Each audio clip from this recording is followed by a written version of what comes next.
الحمد للہ وکفیٰ وسلام علی عبادہ الذین اصطفیٰ اما بعد فاعوذ باللہ من الشیطان الرجیم بسم اللہ الرحمن الرحیم رب اشرح لی صدری ویسر لی امری واحلل عقدۃ من لسانی یفقہوا قولی صدق اللہ مولانا العظیم۔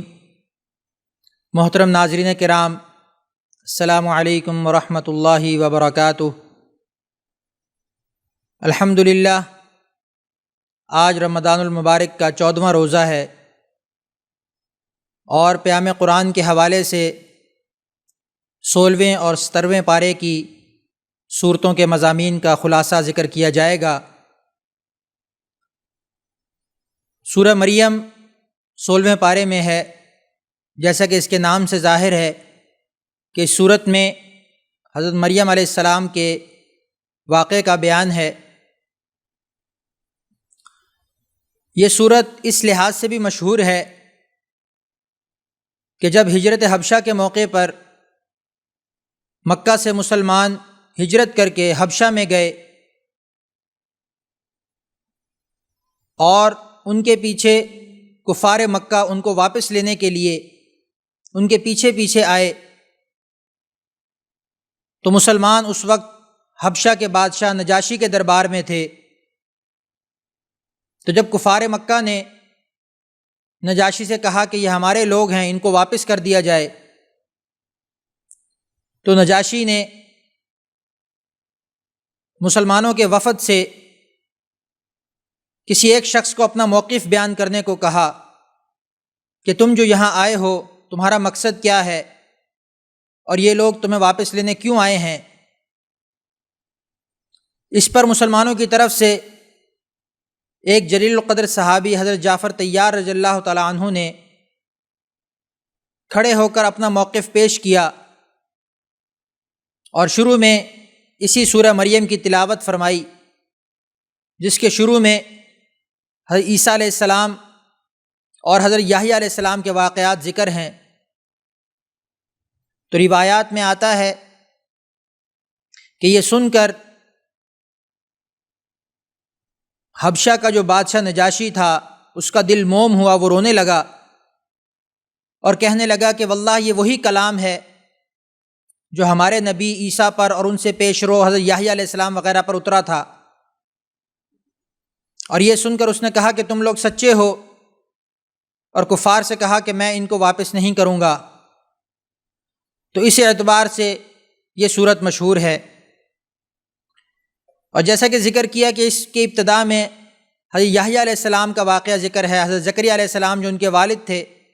ان کی دعا کا قصہ مذکور ہے، اور شروع میں یہ آیت حروف مقطعات سے شروع ہو رہی ہے، کاف ہا یا عین صاد۔ اور حروف مقطعات کے بارے میں مفسرین کا قول ہے کہ واللہ اعلم بمرادہ، کہ اللہ رب العزت اس کی مراد کو بہتر جانتے ہیں، اس لیے اس کا ترجمہ نہیں کیا جاتا بلکہ ایز اٹ از اس کو لکھ دیا جاتا ہے۔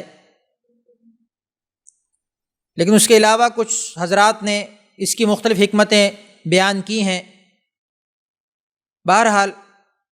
آگے اللہ رب العزت فرما رہے ہیں، کاف ہا یا عین صاد ذکر رحمت ربک عبدہ زکریا،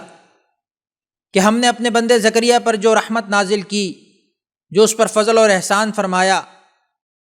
اور ان کی دعا کو قبول کیا، اس کے بارے میں یاد کیجئے، اس کا ذکر کیجئے۔ وہ کیا دعا تھی کہ زکریا علیہ السلام نے فرمایا تھا، عرض کیا تھا کہ اب میں بڑھاپے میں ہوں، انی وہن العظم منی واشتعل الرأس،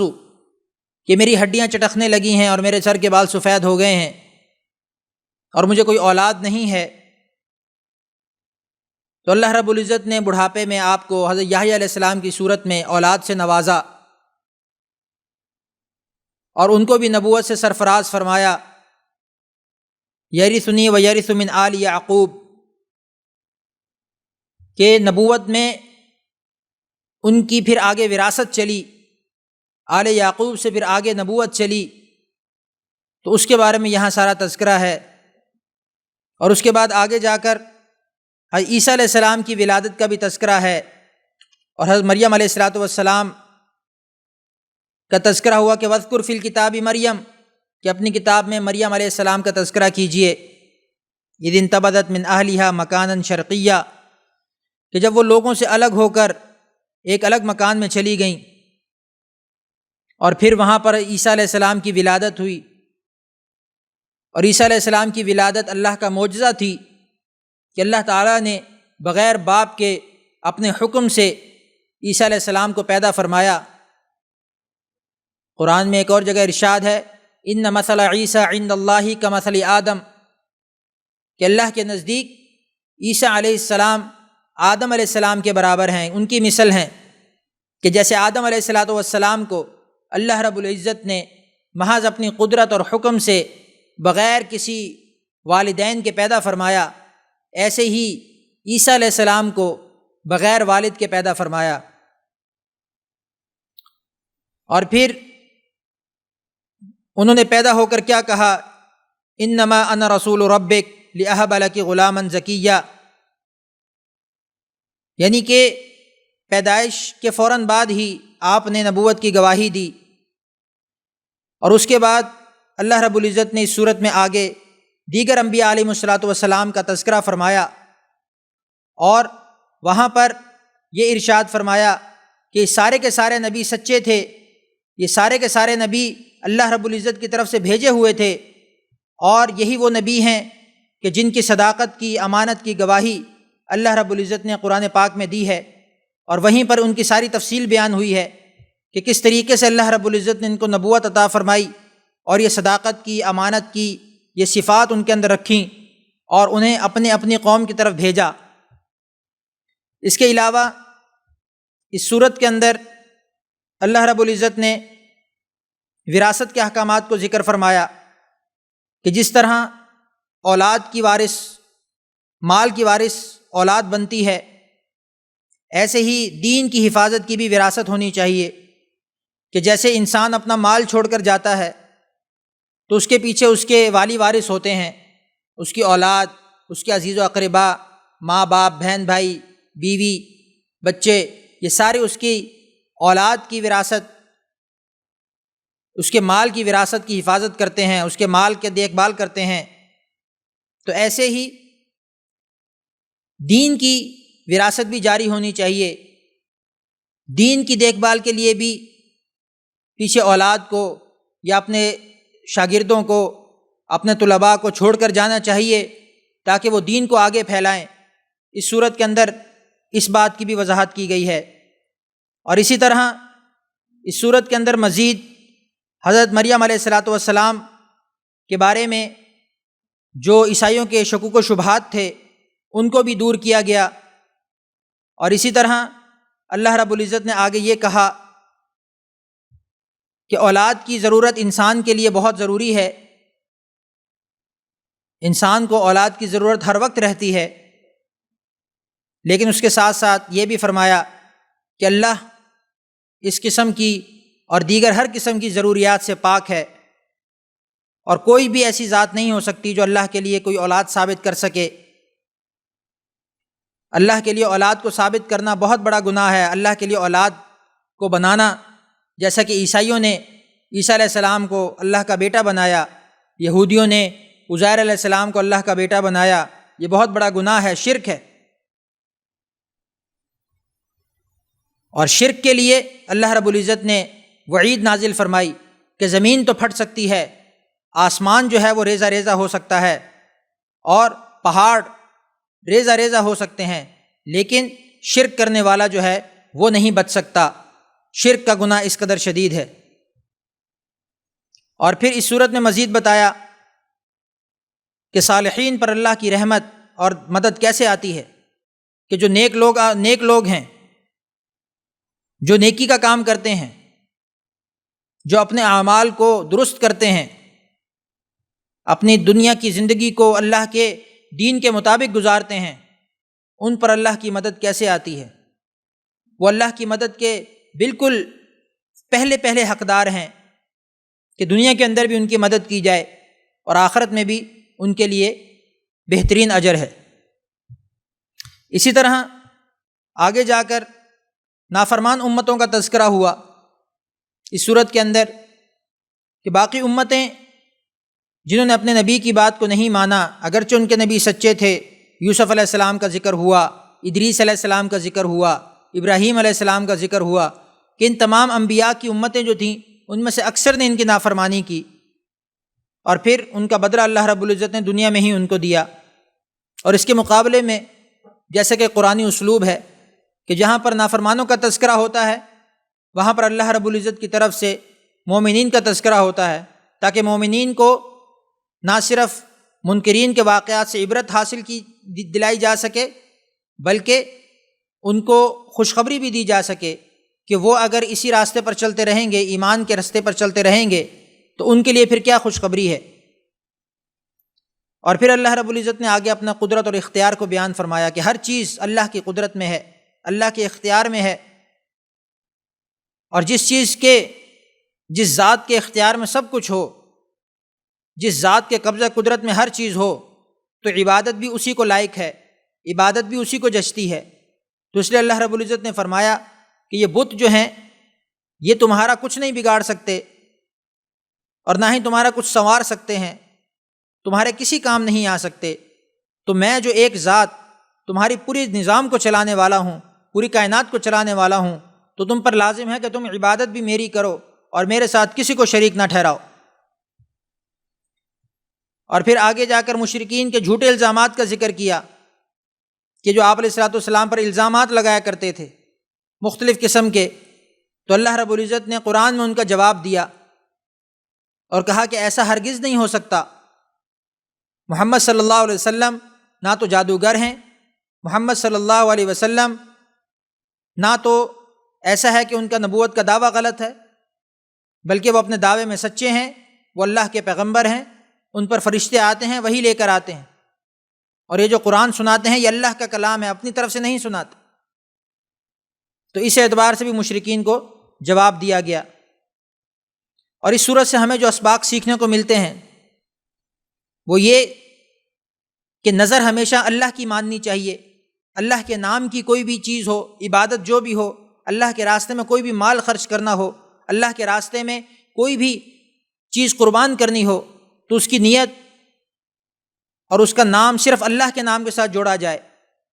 غیر اللہ کی نظر، غیر اللہ کے نام کی نیاز، غیر اللہ کے نام کی پر قربانی، غیر اللہ کے نام پر کوئی بھی اپنے مال کو خرچ کرنا، یہ شرک کے زمرے میں آتا ہے۔ اللہ رب العزت نے اس سے منع فرمایا، اور یہ بھی سمجھ میں آتا ہے کہ اللہ ہر چیز پر قادر ہے۔ اللہ پاک کے لیے اسباب کا ہونا نہ ہونا کوئی حیثیت نہیں رکھتا۔ جیسے بڑھاپے میں حضرت ذکریا علیہ السلام کو اولاد نصیب فرمائی، تو اللہ اس چیز پر قادر ہے کہ بغیر اسباب کے چیزوں کو پیدا فرمائے۔ اور پھر یہ بھی بتایا کہ اولاد اللہ کی طرف سے انعام اور عطیہ ہے، اللہ سے مانگنی چاہیے۔ جن کی اولاد نہیں ہے اللہ سے مانگیں، اور جن کو دی ہے ان کی اچھی تربیت کریں، کیونکہ جہاں پر اس صورت کے اندر اولاد کو انعام بتایا گیا، اولاد کو اللہ کا تحفہ بتایا گیا، وہیں پر گزشتہ صورت کے اندر اولاد کو آزمائش بھی بتایا گیا۔ انما اموالکم و اولادکم فتنہ، کہ تمہاری مال اور تمہاری اولاد تمہارے لیے فتنہ اور آزمائش ہیں۔ تو چونکہ ان دونوں چیزوں کو مینج کر کے چلنا ہے کہ اولاد کو اللہ کی نعمت بھی سمجھنا ہے، لیکن اس کے فتنے کی صورت یہ ہو سکتی ہے کہ آپ اسی میں پڑھ کر اپنے اللہ کو بھول جائیں، ان کی خوشنودی کے لیے، ان کو ترقی دینے کے لیے آپ نافرمانیوں کی طرف چلے جائیں، اللہ کے احکامات کو چھوڑ بیٹھیں، تو اس اعتبار سے یہ فتنہ بھی بن سکتی ہے۔ تو اس اعتبار سے اولاد کو بڑا دیکھ بھال کر لے کر چلنا چاہیے، اللہ کا انعام بھی سمجھا جائے، اس پر اللہ کا شکر بھی ادا کیا جائے، لیکن ان کی تربیت میں خصوصی طور سے اللہ کے احکامات کو مد نظر رکھا جائے۔ فرمایا جو حلال کا لقمہ اپنی اولاد کو کھلائے گا تو اس کی اولاد آگے جا کر اس کے لیے صدقہ جاریہ بنے گی، اس کی اولاد آگے نیک راستے پر چلے گی۔ ہم اولاد کو اگر حرام کا لقمہ کھلاتے ہیں، ہم اولاد کی اگر تربیت اسلامی پیمانے پر نہیں کرتے، ان کو ایسے ہی چھوڑ دیتے ہیں، تو پھر وہ اولاد نافرمان بنتی ہے۔ اس حرام کے لقمے کی تاثیر ہمیں دنیا میں ہی نظر آ جائے گی کہ اولاد دین پر نہیں چلے گی، اولاد نافرمان ہو گئی۔ آج کل اکثر شکایتیں یہی ملتی ہیں، جو اولاد نافرمان ہے، بات نہیں مانتی، بچے سرکش ہو گئے۔ کچھ والدین نے بھی ان کو ڈھیل دی کہ کوئی بات نہیں، بچے ہیں،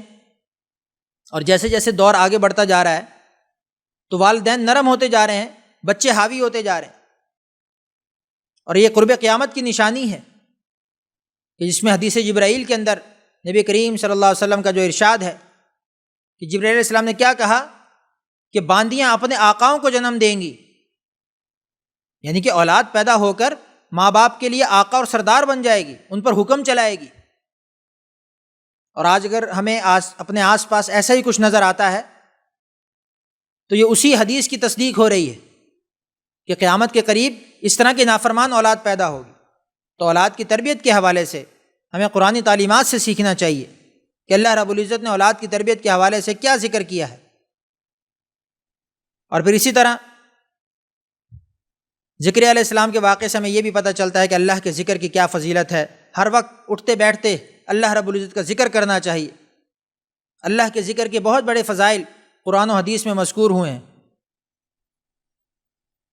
جیسے پچھلے پروگرام کے اندر ذکر کیا تھا کہ الا بذکر اللہ تطمئن القلوب، کہ انسان کے دلوں کا اطمینان، انسان کے دلوں کا سکون اللہ رب العزت اپنے ذکر کے اندر رکھا ہے۔ جتنا اللہ رب العزت کا ذکر کریں گے اتنا اللہ رب العزت ہمیں دنیا کے اندر سکون اور اطمینان نصیب فرمائیں گے۔ جتنے بھی ڈپریشن کے امراض ہیں، جتنے بھی یہ بیماریاں ہیں، یہ ساری کی ساری اللہ کے ذکر سے دور ہونے کی وجہ سے۔ اور اسی طرح پھر آگے تقوی کی اہمیت بیان فرمائی کہ تمام کامیابیوں کی کنجی، تمام نیکیوں کی کنجی تقوی ہے، کہ اگر تقوی اختیار کریں گے، تقوی کو اپنے سامنے رکھیں گے، اللہ کی ذات کا ڈر اپنے سامنے رکھیں گے، تو نہ صرف اعمال کرنا آسان ہوگا بلکہ اپنی دنیا کی زندگی کو بہتر بنانا آپ کے لیے آسان ہوگا، کیونکہ جب اللہ کا ڈر سامنے ہوتا ہے تو پھر تمام اعمال خود بخود سیدھے ہوتے چلے جاتے ہیں۔ اور فرمایا کہ جو شخص اللہ سے ڈرتا ہے وہ پھر دنیا میں کسی سے نہیں ڈرتا، اور جو شخص اللہ سے نہیں ڈرتا وہ پھر دنیا کی ہر چیز اسے ڈراتی ہے، پھر وہ ہر چیز سے ڈرتا ہے۔ اور پھر آگے جا کر یہ فرمایا کہ اگر مومن کو فتنوں میں پڑ جانے کا خوف ہو اور وہ فتنوں کو دفع نہ کر سکتا ہو تو کیا وہ موت کی تمنا کر سکتا ہے یا نہیں؟ تو مریم علیہ السلام کا واقعہ ذکر ہوا کہ اس میں انہوں نے موت کی تمنا کی۔ اسی طرح ابراہیم علیہ السلام کو نبوی صفت سے پہلے صداقت کی صفت دی گئی، کیونکہ صداقت ان کے اندر بہت زیادہ تھی۔ اور اسی طرح آخر میں جب ابراہیم علیہ السلام نے اپنے والد کی طرف ان کو ایمان کی دعوت دی، ان کو ایمان کی طرف بلایا، تو اس کا طریقہ بھی ذکر کیا کہ پہلے ان کو ایک سوال کے ذریعے سمجھانے کی کوشش کی کہ اے میرے باپ، آپ یہ کن کی عبادت کرتے ہیں جو نہ سنتے ہیں نہ دیکھتے ہیں؟ اور پھر اس پر بھی انکار کیا، تو پھر ایک اور طریقے سے سمجھایا کہ انی قد جاءنی من العلم، پھر انکار کیا تو کیا کہا؟ لا تعبدوا الشیطان ان الشیطان کان للرحمن عصیا، کہ آپ شیطان کی عبادت نہ کریں، شیطان تو اپنے رحمان کا نافرمان ہے، اس کے پیچھے چل کر تو آپ اس کے پیچھے پیچھے جہنم کے گڑھے میں پہنچ جائیں گے۔ تو پھر ان کو عذاب سے ڈرایا کہ میں ڈرتا ہوں کہ آپ کو اللہ عذاب نہ دے۔ تو یہ والد کے ساتھ جو گفتگو ہے اس میں مختلف لہجوں کو اور مختلف تنوعات کے ساتھ ابراہیم علیہ السلام نے اپنے والد کو دعوت دی ہے۔ تو اس میں بھی ہمارے لیے سیکھنے کا بہت بڑا ایک مضمون ہے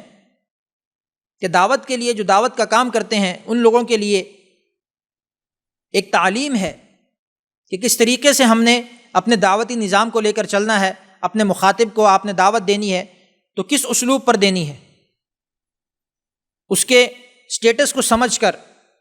اس کے مزاج کو سمجھ کر، اس کے حالات کو دیکھ کر حکمت اور بصیرت کے ساتھ آپ نے اس کو کس چیز کی کس وقت دعوت دینی ہے، یہ ساری تعلیمات ہمیں قرآن و حدیث سے ملتی ہیں۔ تو یہ ساری کی ساری چیزیں اللہ رب العزت نے اس سورت کے اندر ذکر فرمائی۔ اس کے بعد اگلی سورت شروع ہوتی ہے، سورت طٰہٰ۔ یہ سورت اللہ رب العزت نے 16ویں پارے میں ہے نازل فرمائی، مکی سورت ہے، اور اس میں یہ کہا گیا کہ طٰہٰ ما انزلنا علیک القرآن لتشقیٰ، کہ جو قرآن ہم نے آپ پر نازل کیا ہے وہ مشکل نہیں ہے، آسان ہے، دین اسلام پر چلنا آسان ہے، اللہ رب العزت فرماتے ہیں کہ جو اس دین پر چلے گا اور جو میری اور میرے رسول کی پیروی کرے گا، اللہ رب العزت اسے دنیا اور آخرت میں کامیاب فرمائیں گے۔ اور اس صورت میں خاص طور سے 2 واقعات کو بیان کیا گیا ہے، وہ واقعات آگے چل کے انشاءاللہ ان کو ڈسکس کریں گے۔ تو اس صورت کی ایک مشہور بات یہ بھی ہے کہ خلیفہ دوم سیدنا عمر فاروق رضی اللہ تعالی عنہ اسلام لانے سے پہلے اسلام کے شدید ترین دشمن تھے۔ تو جب اللہ رب العزت نے ان کو ہدایت دینا چاہی تو اس کا پس منظر اور واقعہ کیسے بنا کہ ایک راستے میں جا رہے تھے تو کس نے کہا کہ تم محمد کے خلاف ہو اور تم محمد کے بارے میں، مسلمانوں کے بارے میں اتنے شدید مخالف ہو، لیکن تمہاری اپنی بہن اور بہنوئی اسلام لا چکے ہیں۔ تو وہیں غصے سے بھرے ہوئے اپنی بہن کے گھر گئے تو بہنوئی جو تھے وہ ڈر کے مارے چھپ گئے، کیونکہ حضرت عمر رضی اللہ تعالیٰ عنہ کا غصہ تو مشہور تھا۔ لیکن بہن سے پوچھا کہ ہاں کون پڑھ رہا تھا، کیونکہ قرآن کی تلاوت کی آواز باہر آ گئی تھی، تو پوچھا کون پڑھ رہا تھا، تو جب کوئی جواب نہ دیا یا انکار میں جواب دیا تو بہن کو مارا۔ جب بہن کو مارا، بہن زخمی ہو گئیں، تو ان کو زخمی دیکھ کر پھر دل تھوڑا سا پسیجا، تو عمر فاروق رضی اللہ تعالیٰ عنہ کا غصہ تھوڑا ٹھنڈا ہوا اور فرمایا کہ اچھا لاؤ مجھے دکھاؤ کیا پڑھ رہے تھے۔ تو اس وقت ان کے بہنوئی باہر آئے اور پھر یہ سورۃ طٰہٰ کی آیات جو ہیں وہ عمر رضی اللہ تعالیٰ عنہ کو سنائیں، طٰہٰ ما انزلنا علیک القرآن لتشقی الا تذکرۃ لمن یخشی۔ تو یہ جو ابتدائی آیات جب حضرت عمر رضی اللہ تعالیٰ عنہ نے سنی تو فوراً اللہ رب العزت نے ان کے دل کے اندر ایمان کی شمع جگائی، ان کا دل نرم ہوا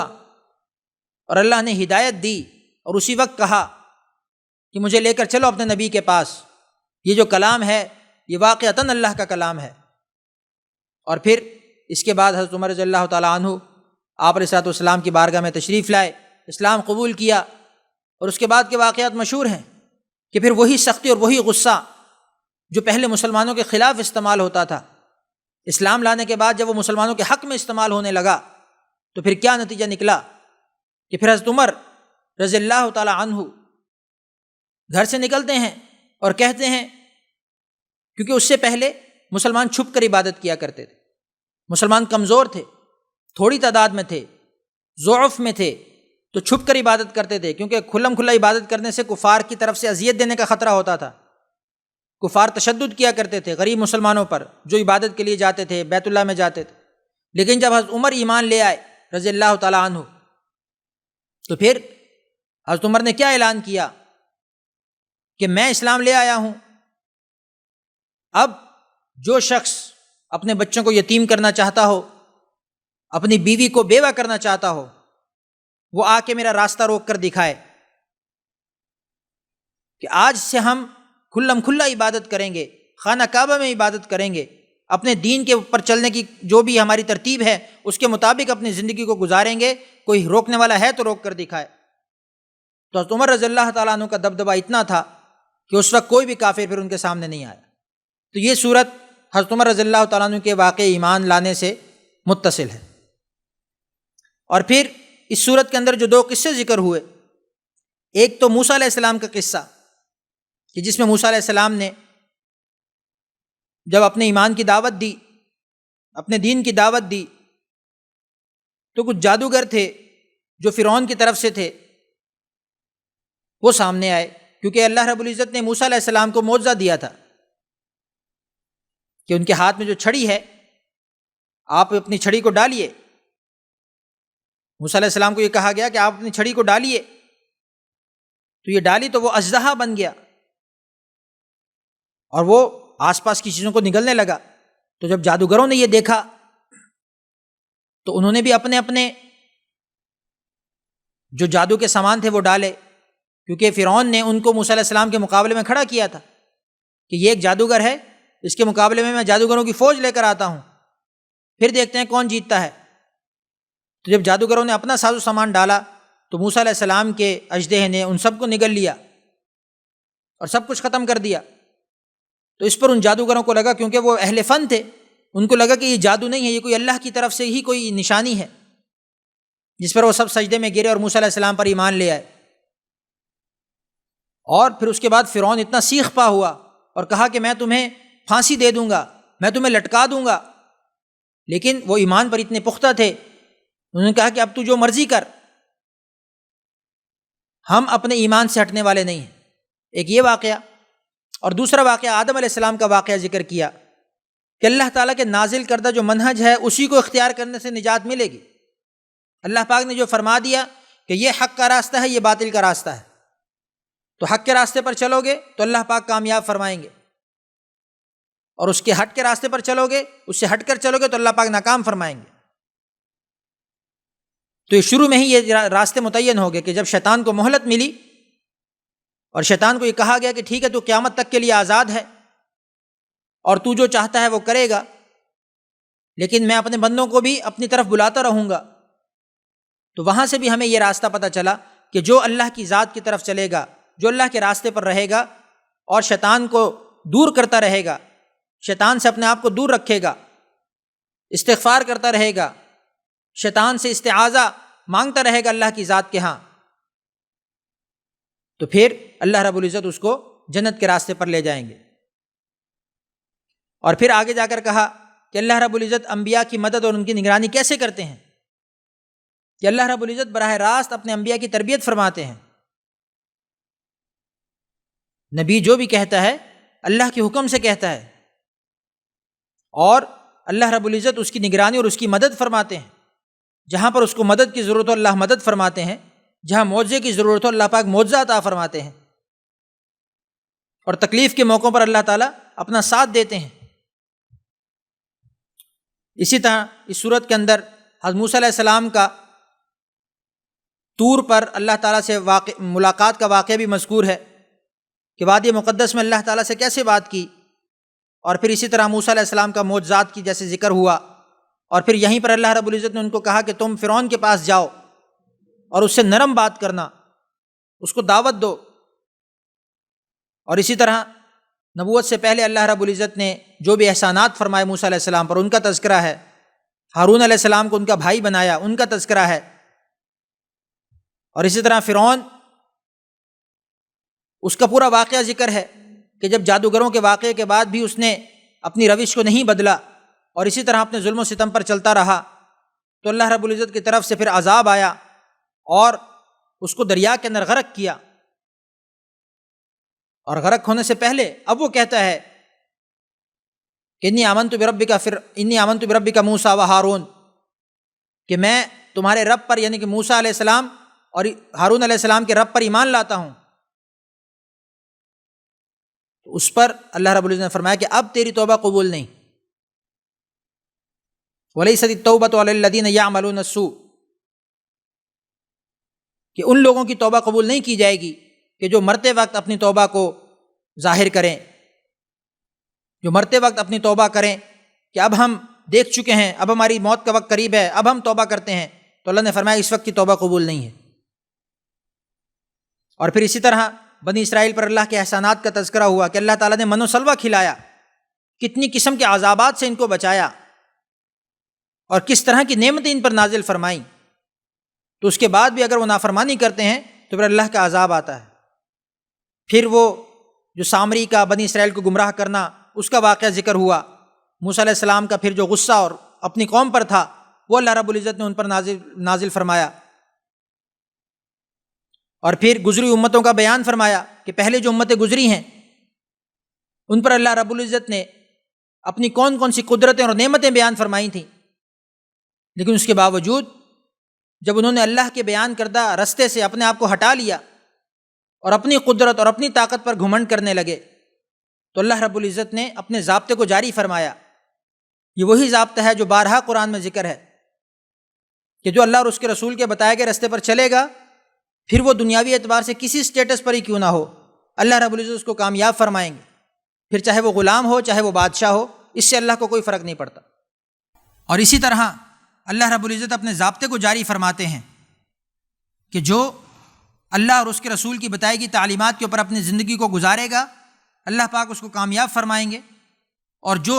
اپنے آپ کو اللہ کے راستے سے ہٹا کر اپنی خواہشات کے راستے پر چلائے گا، اللہ رب العزت اس کو ناکام فرمائیں گے، پھر چاہے دنیاوی اعتبار سے وہ نبی کا بیٹا ہو یا نبی کی بیوی ہو، لیکن اگر اللہ کے بتائے گئے راستے پر نہیں ہیں تو اللہ پاک دنیا کے اندر بھی ان کو غرق فرمائیں گے اور آخرت میں بھی ان کے لیے عذاب۔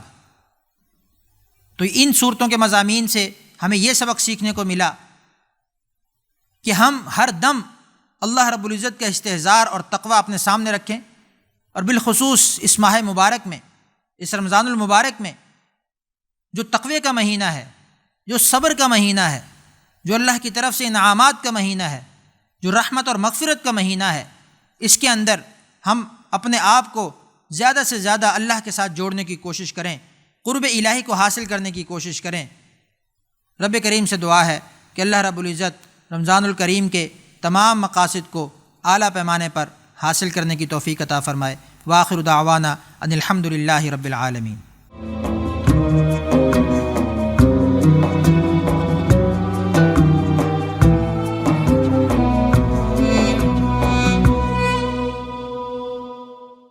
ISP